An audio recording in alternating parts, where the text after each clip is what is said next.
ఎన్నికలు హోరాహోరీగా మారాయి. త్రిముఖ పోరులో గెలుపు ఇప్పుడు అధినేతలకు ప్రతిష్టాత్మకంగా మారింది.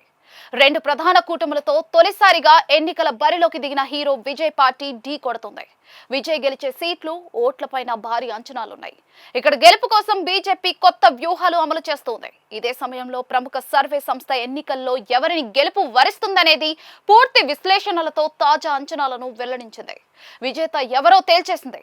తమిళనాడులో ఎన్నికలకు కౌంట్ డౌన్ కొనసాగుతోంది. బీజేపీ అధినాయకత్వం అన్నా డీఎంకేతో జతకట్టి గెలుపు కోసం అన్ని శక్తులు ఒడ్డుతూ ప్రభుత్వం పైన వ్యతిరేకత, విజయ్ చీల్చే ఓట్లు తమకు కలిసి వస్తాయని బీజేపీ కూటమి అంచనా వేస్తోంది.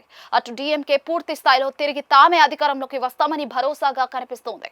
పలు పార్టీలతో జతకట్టి కూటమిగా బరిలోకి దిగుతున్న ఎస్పీఏలో డీఎంకే గెలిచే సీట్లే కూటమికి అధికారంలో కీలకం కానున్నాయి. ప్రధానంగా బీజేపీ అన్నా డీఎంకే వ్యూహాలతో పాటుగా విజయ్ కు పడే ఓట్ బ్యాంక్ పైన సీఎం స్టాలిన్ ఫోకస్ చేశారు.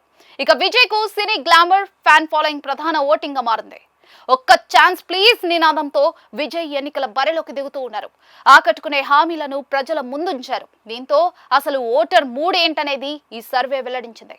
ప్రముఖ సర్వే సంస్థ చాణక్య స్ట్రాటజీస్ తమిళనాడులో సహా ఎన్నికలు జరుగుతున్న మిగిలిన రాష్ట్రాల్లో సర్వే చేసింది.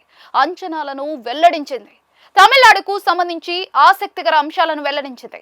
ఈ సంస్థ అంచనాల మేరకు ఈ ఎన్నికల్లో డీఎంకే నాయకత్వంలోని ఎస్పీఏ కూటమి 42 నుండి 44% ఓటింగ్తో 130 నుండి 140 స్థానాలు గెలుచుకుని తిరిగి అధికారంలో కొనసాగుతుందని అంచనా వేసింది. అదేవిధంగా ఎన్డీఏ కూటమి 36 నుండి 40% ఓటింగ్ పొంది 90 నుండి 100 స్థానాలు గెలుపొందే అవకాశం ఉందని వెల్లడించింది.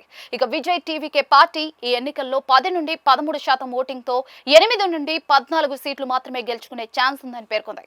ఇతరులు 5 నుండి 8% ఓటింగ్తో 5 నుండి 8 సీట్లు గెలుచుకుంటారని వివరించింది.